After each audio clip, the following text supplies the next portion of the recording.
Hi everybody, I'm Ashley. Welcome back to my channel, or welcome if this is your first time here. I'm happy you're here. Today I'm going to be going over my fall TBR. I want to preface this by saying I have about 20-ish books on this list, and I know that I'm not going to be able to get to all of them, but I wanted to give myself a little bit of space to mood read within my TBR, and of course if I want to go out of it, read out of my TBR, I will. Like, I just saw 2 books on my bookshelf that I forgot to add to this, and I'm like, nah. At some point I just need to stop. I just need to cut it off. So this is what I'm rolling with. This is my TBR, and I also wanted to give you guys some options for your own TBR, and so that's why there's about 20 of these books. I'll probably only get to read, if I were to guess, probably around 15 of these between now and sometime in November is when I'll switch over to Christmassy type books. So yeah, I just wanted to throw that out there. The vast majority of these books are Christian fiction, but there are a few that are secular clean reads, and so I'll do my best to point those out in case anybody likes to know that. But with all that said, I'm truly looking forward to the autumn season. I don't know about you all, but it's my favorite time of year when the temperatures get cooler and there's combines running here. Not yet, but there will be within the month, a little less than a month there should be. And just the leaves falling, and you get a little bit of that pumpkin spice in your creamer, and there's just really not much like it. Pumpkin spice in your creamer. Pumpkin spice creamer in your coffee. There's really not much like it. It's about 5 o'clock, almost 5 o'clock. So this is decaf, but it's hitting me like regular coffee. So this could be an interesting video. But anyway, with all that said, let's hop on into this cozy TBR.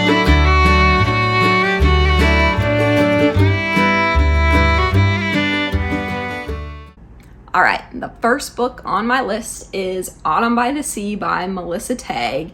I have been highly anticipating this book since last year sometime. So I think there are 3 books in this series, but the first one is set in autumn, and so I know I could have read it at a different time, but I just wanted to wait and read it now. So this one says, abandoned as a toddler, Cindy Rose has spent years wondering who she really is, homesick for a life she's never lived. When a private investigator crashes into her world, she finds herself heading to a tiny seaside town in Maine to meet a woman named Maggie, who's searching for the granddaughter she lost decades ago. If not for Maggie, Neil McCain might still be back in Scotland, bereft and alone. Instead, he has a full life in Moy Harbor with an adopted family he loves and a blueberry farm to run, but the farm is struggling and strange occurrences have him concerned. Worse, Maggie's once again caught up in the past, convinced she's finally found her long-lost granddaughter. Worried for Maggie, Neil is suspicious of the city girl who shows up at the farm, but there's something about Cindy that tugs on him, drawing out secrets he never meant to share. While Neil grapples with the future of the farm, Cindy wrestles with a past that's messier than ever. Together, they're pulled into a mystery complete with centuries-old legend, unexpected danger, and a love as deep and wild as the sea. Ooh, that sounds so good. I haven't read the back of it in a while, so I kind of forgot what it was going to be about, but I'm really looking forward to that. We'll see when I get it read, because if I want to read the next 2 books right after, I might have to make it one of the last ones that I read, but I don't know if I can do that, so we'll see. The next book is Trust Me by Kelly Urban, and I just picked this up on vacation, actually. So, this one says that a decade ago, is that how the last one started? No. I just had really weird deja vu. But anyway, a decade ago, Delaney Broward discovered her brother's murdered body at the San Antonio art co-op he founded with friends. Her artist boyfriend, Hunter Nash, went to prison for the murder despite his not guilty plea. This morning, Hunter walks out of prison a free man, having served his sentence. This afternoon, Delaney finds her best friend dead, murdered in the same fashion as her brother. Stay out of it or you're next, the killer warns. Hunter never stopped loving Delaney, though he can't blame her for not forgiving him. He knows he'll get his life back one day at a time, one step at a time, but he's blindsided to realize he's a murder suspect again. When Hunter shows up on her doorstep, asking her to help him find the real killer, Delaney's head says to run away. Yet her heart tells her there's more to this story than what came out in the trial. An uneasy truce leads to their probe into the dark past that shatters Delaney's image of her brother. She can't stop, and neither can Hunter, which lands them both in the crosshairs of a murderer growing more desperate by the hour. In this gripping romantic suspense, Kelly Urban plumbs the complexity of broken trust in the people we love and in God, and whether either can be mended. So, I've never heard of this author. Hadn't ever seen this book until I saw it on vacation in BAM, I believe. Books A Million was the bookstore it was in. So I'm really excited for this. I think it sounds like a great story. And the next one, if you've been around my channel for a little while, you've seen this come up in a few of my videos, and it is going to be read this fall. And I cannot wait. Kind of like the first book, I'm going to have to see when I'm going to read it, because I know for a fact, after watching many people's reviews of these books, that I'm going to want to keep reading the next two after this one. But this is When the Day Comes by Gabriel Meyer, and it has to do with time travel, and it's set in a couple different time zones. So this says, Libby has been given a powerful gift to live one life in the 1774 colonial Williamsburg and the other in 1914 Gilded Age in New York City, which, that sounds amazing. I love a book set in that time frame and in New York City. When she falls asleep in one life, she wakes up in the other. While she's the same person at her core in both times, she's leading two vastly different lives. In colonial Williamsburg, Libby is a public printer for the House of Burgesses and the royal governor, trying to provide for her family and support the patriot cause. The man she loves, Henry Montgomery, has his own secrets. As the revolution draws near, both their lives and any hope of love are put in jeopardy. Libby's life in 1914 New York is filled with wealth, drawing room conversations, and bachelors. But the only work she cares about, women's suffrage, is discouraged, and her mother is intent on marrying her off to an English marquise.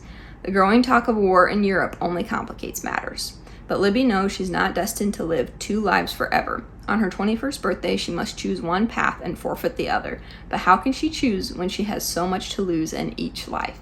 Oh, it just sounds amazing. I've never read a book like that, so I'm really excited to get to that one. This next one is The Wings of Poppy Pendleton by Melanie Dobson. And this one I just picked up this summer at a Christian bookstore. I don't know anything about this author, haven't heard anything about this book from anybody, so I'm going into it kind of blindly. But the back says, when a little girl's disappearance from her family's Gilded Age castle turns into local lore, the castle's owner determined to solve the mystery of her fate. 1907. On the eve of her 5th birthday, Poppy Pendleton is tucked safely in her bed, listening to her parents entertain New York's elite in their Thousand Islands castle.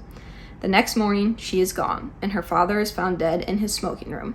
Desperate to find her daughter, or at least find out what happened to her, Amelia Pendleton struggles to move on with her devastated life.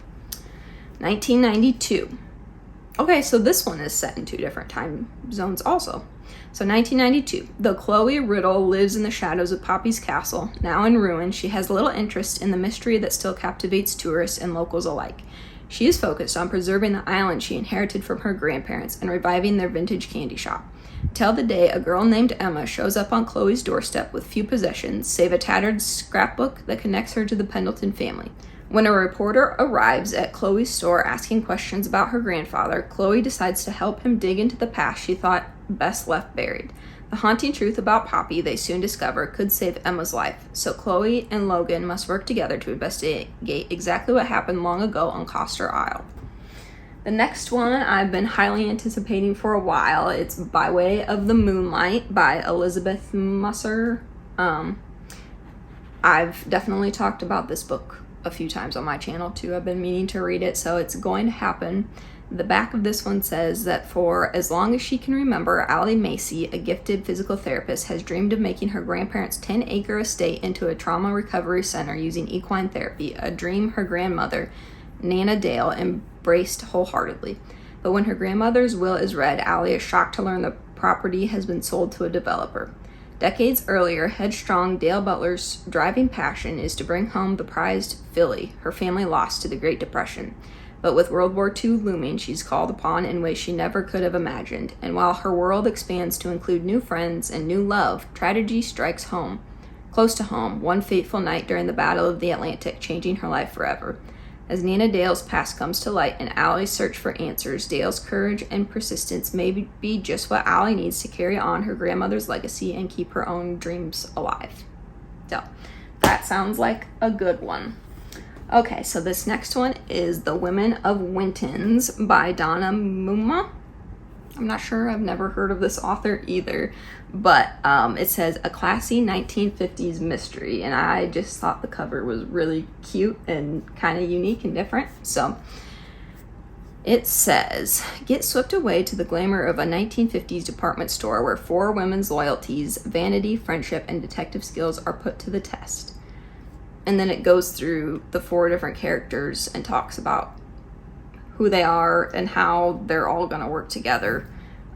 These four women have much to dislike about one another, but they unanimously agree that Mr. Winton is the best of employers and must be protected at all costs from someone bent on getting rid of him for good.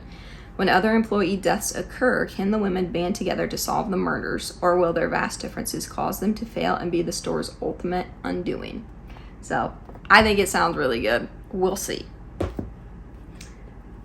The next one is Until Leaves Fall in Paris by Sarah Sundin. And I've been wanting to read this one since last fall. I didn't get to it, so it will definitely be read this time. This is set in Paris in 1940. When the Nazis marched toward Paris, American ballerina Lucy Gerard buys her favorite English language bookstore to allow the Jewish owners to escape.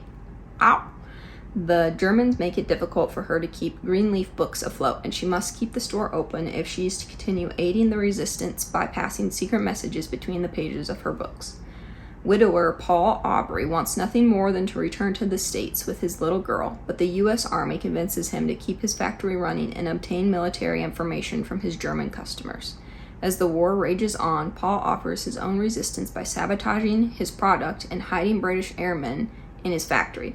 But in order to carry out his mission, he must appear to support the occupation, which does not win him any sympathy when he meets Lucy in the bookstore. In a world turned upside down, will love or duty prevail? Next up is The Girl from the Papers by Jennifer L. Wright. I don't know a whole lot. I don't know anything about this author. I haven't read her books, and I haven't heard anybody talk about this, so it is a Christian fiction. And it says, Beatrice Caraway has dreams. Although she's aged out of the childhood pageant circuit, she's intent on carrying her talents all the way to the big screen, if only she can escape the poverty of West Dallas first. But as the Great Depression drags the working class further and further under, Beatrice struggles just to keep herself, her mother, and her younger sister afloat. After a string of failed auditions, she feels defeated. And then in walks Jack Turner. Though Beatrice is determined to pull herself up by her bootstraps, Jack has decided on a different path out of the gutters. It isn't long before Beatrice is swept into an exciting and glamorous life of crime beside the man she loves. Keeping one step ahead of the law, she sees her dreams of fame come true when her name and picture are plastered in newspapers across the country. Yet as their infamy grows, the distance between them widens. While Jack begins seeking bigger payouts and publicity, Beatrice starts to long for a safe, quiet life and something deeper to fill the emptiness in her soul. But when the danger of Jack's schemes ratchets up, Beatrice fears her dreams and her future will end up going down in a hail of bullets. I forgot that's what this is about. It's like a Bonnie and Clyde type of thing, and I'm here for it. I can't wait to see how that goes. The next one is A Life Once Dreamed by Rachel Fordham. I've been wanting to read this for a while. I love Rachel's writing. I think possibly every book I've read of hers I've given 5 stars. So, 6 years ago, a shocking secret sent Agnes Pratt running in search of a new start. She found it in Penance, a rugged town of miners and lumberjacks in the Dakota Territory. In the shadow of the Black Hills, she becomes Miss Aggie, respected schoolteacher and confirmed old maid, despite being only 24. But the past has a way of catching up with people. When childhood friend and former sweetheart James Harris accepts a position as the town doctor, Aggie's pleasantly predictable days suddenly become anything but. James wants to know why Agnes left behind the life they had dreamed of creating for themselves, but he is precisely the one person who can never know. Can a healing light be shed on the past, or will the secret Agnes can't seem to outrun destroy her chance at happiness? We will see. The next one is Juniper Bean Resorts to Murder by Gracie Ruth Mitchell. Never read anything by her, but I've heard lots of good things about this book, and the second one is out too, so I may continue on after this one with that second book. But the cover of this is so cute. It just screams fall to me. It says, Juniper Bean has big plans for her writing career. Swoony kisses, sigh-inducing happily ever afters. She's going to write them all. There's just one problem. She can't seem to stop killing off her main characters. After accepting that a genre change is in order, Juniper sets out to do some research. What's the best way to carry a dead body? How exactly does one pick a lock? Juniper is going to find out, with the unwilling help of her new roommate, Aiden. But Juniper's plans go haywire when she stumbles across an actual, real-life dead body. And before she knows it, she and Aiden are thrust into the middle of a murder mystery that seems suspiciously tied to Juniper's past. Who killed the girl in the woods? Can Juniper ever get the hang of mystery writing? And perhaps the biggest question of all, why the heck does Aiden look so good in a tweed jacket? This sounds really good. I'm excited for that. Next up is Assaulted Caramel by Amanda Flower. And I've heard a lot about these cozy mysteries on YouTube, but I've never read one, so I'm really excited to give this a shot because I love mystery books. So it says, sometimes you need a sweet tooth to take a bite out of crime. Bailey King is living the sweet life as assistant chocolatier at world-famous JP Chocolates in New York City. But just when Bailey's up for a life-changing promotion, her grandmother calls with news that her grandfather's heart condition has worsened. Bailey rushes to Harvest, Ohio, where her grandparents still run Swissman Sweets, the Amish candy shop where she was first introduced to delicious fudge truffles and other assorted delights. She finds her grandfather is doing better than she feared. Unfortunately, the same can't be said for a local English developer, whom Bailey finds dead in the candy shop kitchen, with Jebediah King's chocolate knife buried in his chest. Now the police are sweet on her grandfather as the crime's prime suspect. Despite the sincere efforts of a yummy deputy with chocolate brown eyes, Bailey takes it on herself to clear Jebediah. But as a cunning killer tries to fudge the truth, Bailey may be headed straight into a whole batch of trouble. Okay, just judging by the way that this back is written, I think I'm really going to enjoy this. Probably a little bit of cheese, but I'll be sure to read this when I'm ready for it. The next one is Truth is a Whisper by Mandy Blake, and I picked this up because of Amanda from Book Lover Amanda. She loves Mandy Blake's books, and I think she really liked this series. This is the first one in the Wolf Creek Ranch series. So it says, they both want the truth, but are they willing to pay the price? Ava Collins is more than ready to say goodbye to the breakneck pace of the city, and an invitation to her grandfather's ranch is exactly what she needs. Finding out her former flame is running the ranch, on the other hand, was entirely unexpected. How can she put aside her memories of that whirlwind summer when she has to work beside the handsome cowboy every day? Jameson Ford was grateful to be offered the new foreman job at Wolf Creek Ranch. He's eager to prove himself, but quickly distracted by the reappearance of his first love, who also happens to be his boss's granddaughter. It's been years since they promised each other forever, and neither of them knew how to pick up where they left off, or if they should forget it ever happened. Allied by their love of the ranch, Jameson and Ava have to work together, despite the lingering feelings between them. When Ava uncovers secrets about her family, she doesn't know if she can trust anyone. Most of all, can she learn to trust her heart on her way to discovering the truth? Sounds like a good one. This next one is The Starlit Spy by Rachel Scott McDaniel. Don't know anything about this author or this book, but it is Christian fiction. So it says, Hollywood star turns spy. Full of intrigue, adventure, and romance, the series celebrates unsung heroes, the women of World War II. In 1943, movie producer Henrik Zoltan approaches Emily it's a weird way to spell Emily. I think it's Emily. Emily Blake, under the guise of offering the Hollywood star a leading part in his upcoming film, but he has a more meaningful role in mind. Emily's homeland of Sweden declared neutrality in the war, but Stockholm has become the Casablanca of the North. When top secret atomic research goes missing in Sweden, the Allied forces scramble to recover the files before they fall into Nazi hands. The United States Office of Strategic Services needs someone who's subtle enough to spy on the Swedish elite without triggering suspicion. Who better than the all-beauty, no-brain Scandinavian starlet? Fluent in 3 languages and possessing a brilliant memory, Emily Lowe's being labeled the way they spelled Emily, it's A-M-E-L-I-E. Do you think that's Emily or Emily? I don't know. I'm rolling with Emily, but that's driving me nuts.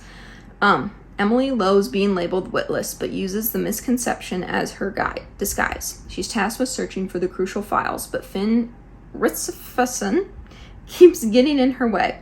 Is the charming shipping magnate after the missing research, or does he have other reasons for showing up at her every turn?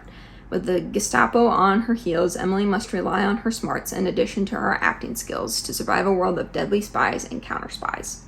This has really good reviews on Goodreads. I think it was close to a 4.5, I want to say. So I'm looking forward to it. Like I said, I don't know anything about it, so we'll see how it goes. This next one is Eliza Long, Hearts of the Ozarks, Book 1 by Ava McKinney. And I got this while I was in vacation in Branson, Missouri. And so I think this is a fairly local author to that area. This has 5 reviews on Goodreads, so I don't know that she's an extremely well-known author, if she just began, or what her story is. I'll need to look into it, but I've grown up going to Branson for vacations, and so a story about the heart of the Ozarks is right up my alley. So this one says, the war between the states hit southwest Missouri in August 1861 with all the ugliness and horrors of war in the homeland. Eliza is consumed by the need to avenge her father's death. Presented with the opportunity to be involved in espionage, she foolishly says yes and is catapulted into a world of lies, play acting, and danger. Lieutenant Jonathan Monroe is furious when he discovers her occupation. Before Eliza's father went to battle, he charged Jonathan with the job of protecting his daughter. It was an easy job to accept, since he'd known and loved little Eliza since she was a baby. Against his better judgment, his feelings for her evolved from his guardian role to one of strong romantic attraction. Will Eliza listen to reason when Jonathan begs her to stop spying? Will she be able to overcome the driving force of her anger and hatred? Anger that also extends toward God. In a pivotal moment, she is faced with an unexpected choice. What will her answer be? This sounds really, really good, which I keep saying that to describe these books, but it does. It sounds like it's going to be a great read, so I will let you know how it goes. Next up is Shadows of Swantford Abbey by Julie Clausen, and I've heard lots of good about this book and this author. I think I own a couple other books by her, but I don't think I've ever read any of them yet, so I really want to get to this. It says, Agatha Christie meets Jane Austen in this atmospheric Regency tale brimming with mystery, intrigue, and romance. When Miss Rebecca Lane returns to her home village after a few years away, her brother begs for a favor. Go to nearby Swantford Abbey and deliver his manuscript to an author staying there who could help him get published. Feeling responsible for her brother's desperate state, she reluctantly agrees. The medieval monstrosity turned grand hotel is rumored to be haunted. Once there, Rebecca begins noticing strange things, including a figure in a hooded black gown gliding silently through the abbey's cloisters. For all of its renovations and veneer of luxury, the ancient foundations seem to echo with whispers of the past, including her own, for there she encounters Sir Frederick, magistrate, widower, and former neighbor, who long ago broke her heart. When the famous author is found murdered in the abbey, Sir Frederick begins questioning staff and guests and quickly discovers that several people held grudges against the man, including Miss Lane and her brother. Haunted by a painful betrayal in his past, Sir Frederick searches for answers, but is torn between his growing feelings for Rebecca and his pursuit of the truth. For Miss Lane is clearly hiding something. ... I'm excited to get to that one. Next up is Just Don't Fall by Emma St. Clair, and this is a clean secular fiction book. There's some content warnings in the front, which I have never seen before. It's really nice, actually. It says, "This is a light and funny rom-com, but I want to help readers feel safe. Here are some topics that are touched on in this book. Parents being neglectful and parental abandonment, controlling, overbearing parents, a hockey player you will fall for, a heroine who has never been kissed, an attack cat." Spoiler alert, no one dies. There's no spice in this book. You will get a happy ending with no cheating and minimal angst. So that's really nice that she put that in there. The description says, "Before Logan Barnes was hockey's hottest bad boy, he was my brother's best friend and my first crush. Oh yeah, and the guy who ghosted me and broke my teenage heart. Now Logan is back in Harvest Hollow." Could there be any more of a fall Hallmark town name than Harvest Hollow? So Logan is back in Harvest Hollow, but not willingly. Recovering from an injury and some bad press, he's stuck playing for our minor league team, which means I'll be working with him almost daily. As the hockey team's social media manager, it's my job to wrangle all the guys into filming TikTok trending videos, but Logan doesn't want to be wrangled. Turns out, neither does my heart, because my old crush never died. And when Logan becomes my accidental fake boyfriend, those old feelings flare hot enough to melt the ice. But this is all totally one-sided, totally fake, isn't it? No matter what signals he seems to be giving me or how real things start to feel, I know Logan's not home for good. I survived Logan leaving me once, but this time I'm not so sure my heart will recover. And next up is Can't Help Falling by Courtney Walsh. This is also a clean secular read. Courtney used to write Christian fiction, and now she's going into the secular clean world. I wonder if there's content warnings in hers too or not. No. So, oh boy, the back of this one is quite a lot. Sometimes all it takes to start a fire is a single match. Owen Larrabee is not my soulmate. He wasn't when I confessed my love to him on his wedding day, and he isn't now. I should probably say that I wasn't the bride when that happened, and I don't have the best timing. He's got a temper. He's moody, and he has a history of being misunderstood and making big mistakes. I, on the other hand, make pumpkin cupcakes, spend my Friday nights curled up with a beloved romance novel, and long to be kissed in the rain. Owen is my best friend's older, off-limits brother, and the only boy I ever thought I loved, which is laughable because he only ever saw me as his kid sister's dorky friend. But that was a long time ago, and I'm over him, mostly. Until he comes back to Harvest Hollow like some kind of hero, showing up just in time to put me out of my burning house and make me feel all the things I told myself I'd never feel again. Why is Owen back, and does he remember our secret friendship to the day I've spent the last 8 years trying to forget? I know better than to get hung up on him again, especially now when he's sworn off relationships and thinks romance is a farce, and I'm something of an expert, at least to the people who listen to my podcast, The Hopeful Romantic. Never mind that nobody would guess their local bookshop owner is the one doling out popular weekly relationship advice. Never mind that I'm basing all that advice on the thousands of romance novels I've read over the years and not on personal experience. And especially, never mind that Owen is making me question everything I believe about all of it. It sounds like a good one. Next up is The Hope of Azure Springs by Rachel Fordham. Yep. 7 years ago, orphaned and alone, M finally arrived at a new home in Iowa after riding the orphan train. But secrets from her past haunt her, and her new life in the western wilderness is a rough one. When her guardian is shot and killed, M, now 19, finally has the chance to search for her long-lost sister, but she won't be able to do it alone. For Azure Springs Sheriff Caleb Reynolds, securing justice for the wayfish and injured M is just part of his job. He's determined to solve every case put before him in order to impress his parents and make a name for himself. Caleb expects to succeed. What he doesn't expect is the hold this strange young woman will have on his heart. Welcome to the charming town of Azure Springs, Iowa, where people care deeply for one another and sometimes even fall in love. Then I have These Tangled Threads by Sarah Loudon Thomas. Never read anything by her. Heard good things. Did she write When Leaves Fall in Paris? I'm pretty sure she did. This one says, 7 years ago, a hidden betrayal scattered 3 young friends living in the shadow of the great Vanderbilt mansion. Now, when Biltmore Industries master weaver Lorna Blankenship is commissioned to create an original design for Cornelia Vanderbilt's 1924 wedding, she panics, knowing she doesn't have the creativity needed, but there's an elusive artisan in the Blue Ridge Mountains who could save her, if only she knew where to begin. To track down the mysterious weaver, Lorna sees no other way than to seek out the relationship she abandoned in shame. As she pulls at each tangled thread from her past, Lorna is forced to confront the wounds and regrets of life long ago. She'll have to risk the job that shapes her identity, as well as the hope of friendship and love restored. I just thought this looked like it had some good fall vibes, so excited to get to that one.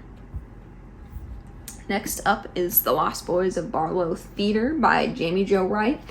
I read The Vanishing at Castle Monroe last year, and not gonna lie, it kind of scared me. Like, while I was reading it, I didn't know how Jamie Jo was gonna weave the Christian part into like kind of a scary book that kind of, well, I don't want to give spoilers about that book, so I'll just say by the end of it, I was okay, and I could have been fine. I shouldn't have been scared through any of the book, but I was. And so I'm excited to go into this one just knowing how she writes her books. I'll just put it that way. But it says, Barlow Theater stole the life of Greta Mercy's eldest brother during its construction. Now in 1915, the completed theater appears every bit as deadly. When Greta's younger brother goes missing after breaking into the building, Greta engages the assistance of a local police officer to help her unveil the already ghostly secrets of the theater. But when help comes from an unlikely source, Greta decides that to save her family, she must uncover the evil that haunts the theater and put its threat to rest. Decades later, Kit Lloyd's best friend vanishes during a ghost walk at the Barlow Theater, and old stories of mysterious disappearances and ghoulish happenings are revived. Then, television ghost hunting host and skeptic Evan Fisher joins Kit in the quest to identify the truth behind the theater's history. Kit reluctantly agrees to work with him in hopes of finding her missing friend. As the theater's curse unveils Kit's life, she is determined to put an end to the evil that has marked the theater in their hometown for the last century. So, this one is a dual timeline book as well. And the last one, and possibly it's definitely in the top 5 most exciting, is Beyond Ivy Walls by Rachel Fordham. So I guess I have 3 books by her in this TBR, which I'm totally okay with. But this is her newest one. I just got it, and it is absolutely beautiful. It says, Iowa, 1903. All of Monticello believes Otis Taylor has been away fostering his musical genius, but the truth is that his father exiled him long ago, rejecting Otis's appearance and the scars that came with it.